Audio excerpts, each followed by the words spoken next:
आज मेरा आपसे एक सवाल है। जिस हवा में आप सांस ले रहे हैं, जिस पानी को आप पी रहे हैं और जिस धरती पर आप खड़े हैं, क्या ये सब बारिश की वजह से ही संभव हुआ है? इसका जवाब है हाँ। क्योंकि अगर हमारी पृथ्वी पर बारिश की पहली बूंद ना गिरी होती, तो आज हमारा और आपका अस्तित्व ही ना होता। ना मैं वीडियो बना रही होती, ना ही आप मुझे सुन रहे होते। लेकिन यहां पर एक सवाल और खड़ा हो जाता है। पृथ्वी पर पहली बारिश की जो प्रक्रिया है, वो ऐसे समय चल रही थी जब पृथ्वी पर ना तो महासागर थे, ना ही नदियां थी और ना ही किसी प्रकार के कोई बादल थे। तो फिर आखिर कैसे पृथ्वी पर पहली बारिश हुई? इसी बात की तफ्तीश करेंगे आज हम हमारे इस वीडियो में। आगे तक बने रहिए। आप आज बहुत अच्छी जानकारी यहां से लेकर के जाएंगे। पृथ्वी पर हुई पहली बारिश की प्रक्रिया को समझने के लिए आपको आज से 4.6 अरब वर्ष पूर्व चलना होगा। ये ऐसा समय था जब हमारे अंतरिक्ष का विस्तार हो रहा था।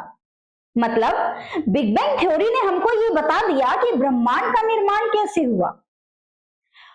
और अगर हम सौरमंडल के निर्माण की बात करें, तो सौरमंडल का जो निर्माण है, उसकी प्रक्रिया को लेकर अलग अलग वैज्ञानिकों के अलग अलग मत है। मुख्य तौर पर नेबुला हाइपोथेसिस मानी जाती है। उसी को आधार मानते हुए मैं बस एकदम ब्रीफ में आपको छोटी सी प्रक्रिया बता दे रही हूं, ताकि आपको ये समझ में आए कि जब पृथ्वी हमारी अस्तित्व में आई, तो वह एक धधकते हुए आग के गोले की तरह थी। तो आज से 4.6 अरब वर्ष पहले हमारे अंतरिक्ष जब अपना विस्तार कर रहा था, तो इस अंतरिक्ष में अनेकों अनेक उल्का पिंडों के साथ, अनेकों अनेक चट्टानी कणों के साथ धूल और गैस के बादल भी थे। ये जो धूल और गैस के बादल है, ये धीरे धीरे आपस में घूर्णन करते हुए एक जगह संकुचित होने लगे। जब ये एक जगह संकुचित होने लगे, तो इन्होंने बनाई कई सारी आकाश गंगाएं। उनमें से एक और आकाश गंगा बनी, जिसको हम मिल्की वे कहते हैं, जो कि हमारी आकाश गंगा है, जिस पर हम लोग रहते हैं, जिस पर हमारा पूरा सौर मंडल है। तो ये जो आकाश गंगा बनी, ये गैस और धूल के बादलों के संकुचन से बनी। ये इतनी तेज घूर्णन कर रहे थे कि आसपास का जितना भी गुरुत्वाकर्षण था, वो सारा इनके केंद्र में आ गया और इसके केंद्र से ही अस्तित्व में आया हमारा सूरज। और ये जो हमारा सूरज अस्तित्व में आया, इसने बहुत सारे धूल और गैस के बादलों को अपने अंदर संयोजित कर लिया, लेकिन इसके इर्द गिर्द कुछ ना कुछ धूल और गैस के बादल बने रहे। इन धूल और गैस के बादलों ने आपस में टक्कर की। कई उल्का पिंड भी घूम रहे थे, कई चट्टानी पिंड भी घूम रहे थे। तो इन उल्का पिंड और गैस धूल के बादलों की आपस में इतनी तेज टक्करें हुई कि इससे धीरे धीरे जो हमारे प्लेनेट्स हैं, वो अस्तित्व में आने लगे। और इन्हीं से एक ग्रह निकल करके आता है जिस पर जीवन है। कहा जाता है कि एकमात्र ग्रह जिस पर जीवन है, वो थी हमारी पृथ्वी। हमारी पृथ्वी का जब जन्म हुआ, तो हमारी पृथ्वी ऐसी नहीं दिखती थी जैसी आज आपको नजर आ रही है। इसका स्वरूप कुछ अलग ही था। ये एक धधकते हुए आग के गोले की तरह थी। इसका तापमान इतना ज्यादा था कि उस समय इस पर जीवन की कल्पना की ही नहीं जा सकती थी। लेकिन आज हम देखते हैं कि हमारी पृथ्वी पर न केवल जीवन है, बल्कि इसका स्वरूप भी बहुत सुंदर है। तो इसके विकराल स्वरूप से लेकर के आज के इसके सुंदर स्वरूप के बीच का जो टाइमलाइन है, इस टाइमलाइन में बहुत सारी घटनाएं होती हैं और उन्हीं बहुत सारी घटनाओं में से एक घटना है हमारी पृथ्वी पर पहली बारिश की। तो समझते हैं कि आखिर ये पहली बारिश की प्रक्रिया इस पर शुरू कैसे हुई। तो जब पृथ्वी हमारी गर्म थी, लेकिन धीरे धीरे इसका ऊपरी भाग ठंडा जरूर हो रहा था। इसको आप एक एग्जाम्पल से समझ सकते हो। जैसे आपने एक पतीले में दूध गर्म किया, दूध गर्म करने के बाद उसको आपने ठंडा होने छोड़ दिया, ऊपर पतीले का जो आवरण खुला हुआ था, आप देखते हैं कि उसमें मलाई की एक परत जम जाती है। ऐसा ही बिल्कुल हमारी पृथ्वी के साथ हुआ।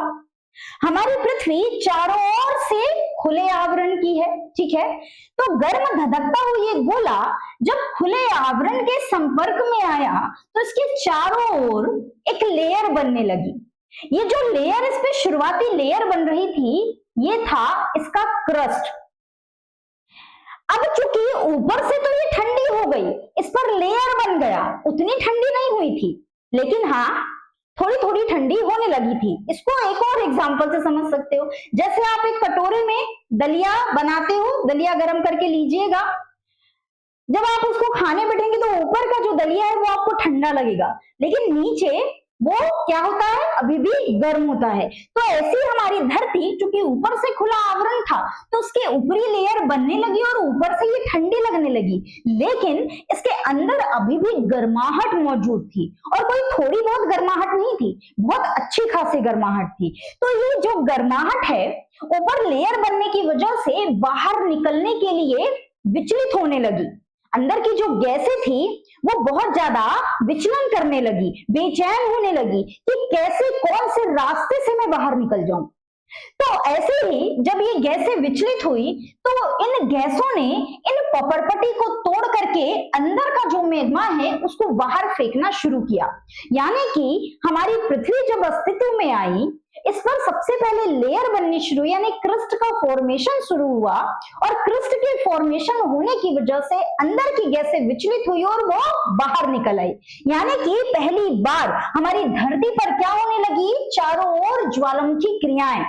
ये कोई एक या दो जगह नहीं हो रही थी, ये पूरी पृथ्वी पर कई हजारों जगह इसके स्पॉट बने हुए थे।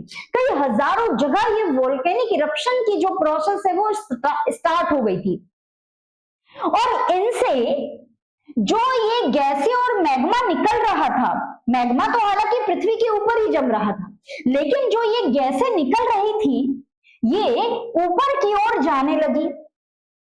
अब जो ये गैसें ऊपर की ओर जाने लगी तो इन्होंने ऊपर की ओर जा करके क्या बनाना शुरू किया, बादल बनाना शुरू किया।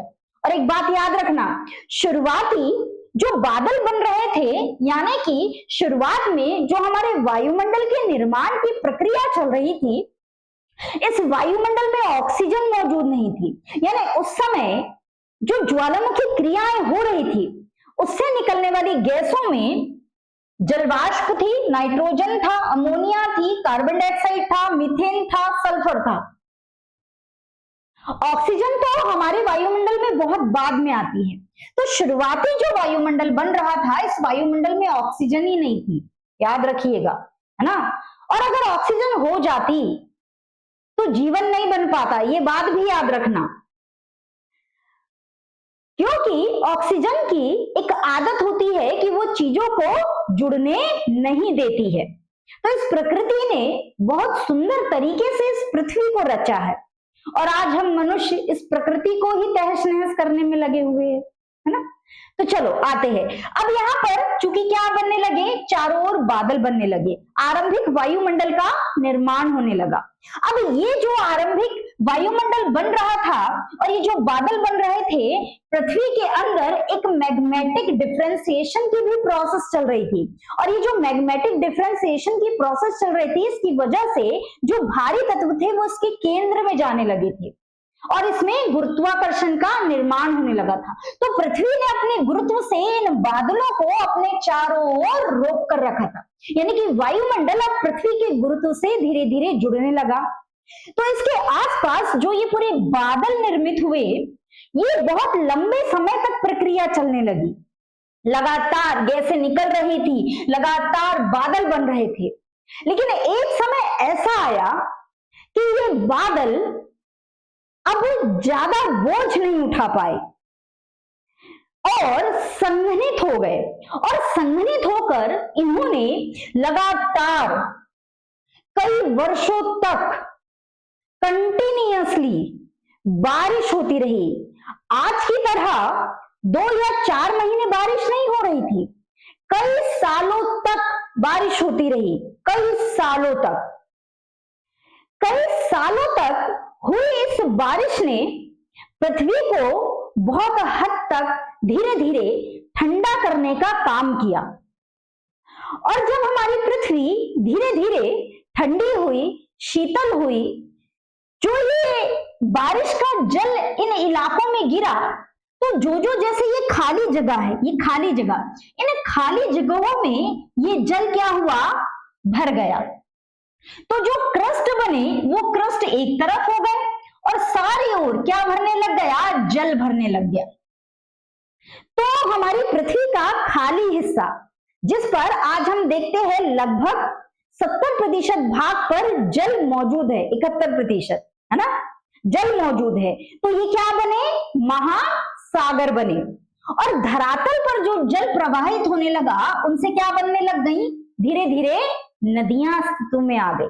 ठीक, तो इस प्रकार हम देखते हैं कि हमारी पृथ्वी पर जो पहली बारिश हुई, उस बारिश से न केवल महासागरों का जन्म हुआ, बल्कि कई छोटी बड़ी जलीय राशियां भी जन्म ले लेती है, सागर भी जन्म लेते हैं और नदियों का भी जन्म हो जाता है।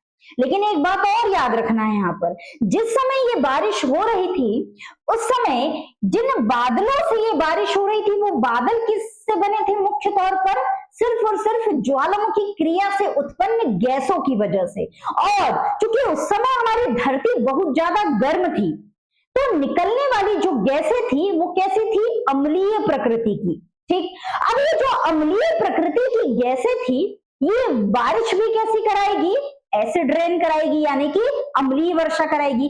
आज की फैक्ट्रियों की तरह अम्लीय वर्षा नहीं, उस समय की प्राकृतिक घटनाओं से उत्पन्न अम्लीय वर्षा। अब ये जो अम्लीय वर्षा हुई इस धरती पर आकर के गिरी, और चूंकि धरती भी पहले से गर्म थी और इससे पहले इस धरती पर पानी का कोई अस्तित्व ही नहीं था, तो धरती की लवणता, इसके गर्माहट, इसके तत्वों की लवणता, इसके पदार्थों की लवणता और इन बादलों की लवणता, इन सब ने मिलकर धरती पर जो शुरुआती जल इकट्ठा किया, ये शुरुआती जल बना प्रोटेनिक सूप। ये जो प्रोटेनिक सूप बना, इस प्रोटेनिक सूप में हम देखते हैं कि समय के साथ इसमें छोटे छोटे जीव नजर आते हैं। तो जो शुरुआती जीव इसमें बने, इनको कहा जाता है आर्कीबैक्टीरिया, साइनोबैक्टीरिया। ये जो जीव थे, ये एक कोशीय जीव थे। और इसी के साथ हम देखते हैं कि पहली बारिश ने जहां हमारी धरती पर महासागरों को जन्म दिया, छोटी बड़ी जलीय राशि को जन्म दिया, वहीं इसने जीवन की संभावना को भी बढ़ाया। और हम ये भी देख रहे हैं कि इस पहली बारिश की वजह से ही हमारी धरती पर जीवन अस्तित्व में आता है। हालांकि ये जीवन एक कोशीय सूक्ष्म जीवों के जैसे था, लेकिन इसी से ही तो एक मानव के अस्तित्व में आने की प्रक्रिया शुरू होती है ना। तो इस प्रकार हमारी शुरुआती जो पृथ्वी है, जो कि बहुत कुरूप थी, धधकता हुआ गोला थी, उस धधकते हुए गोले ने अपनी यात्रा को आगे बढ़ाते हुए सबसे पहले अपने ऊपर एक क्रस्ट का निर्माण किया, और उसके बाद ज्वालामुखी प्रोसेस हुई, और उस ज्वालामुखी प्रोसेस के बाद जो गैसें ऊपर गई, उनसे बादल बने, और उन बादलों की प्रक्रिया की वजह से हमारी धरती पर बारिश की पहली बूंद पड़ी। और इसी बारिश की पहली बूंद ने हमारा और आपका, सबका अस्तित्व बनाया। तो हुई ना, ये हमारे लिए बहुत अहम। अगर ये ना होती तो वाकई में आज हमारी धरती पर जीवन ही ना होता। जानकारी कैसी लगी, अच्छी लगी हो तो वीडियो को लाइक करें, कमेंट करें, लोगों तक शेयर करें। आज के लिए बस इतना ही। नमस्कार।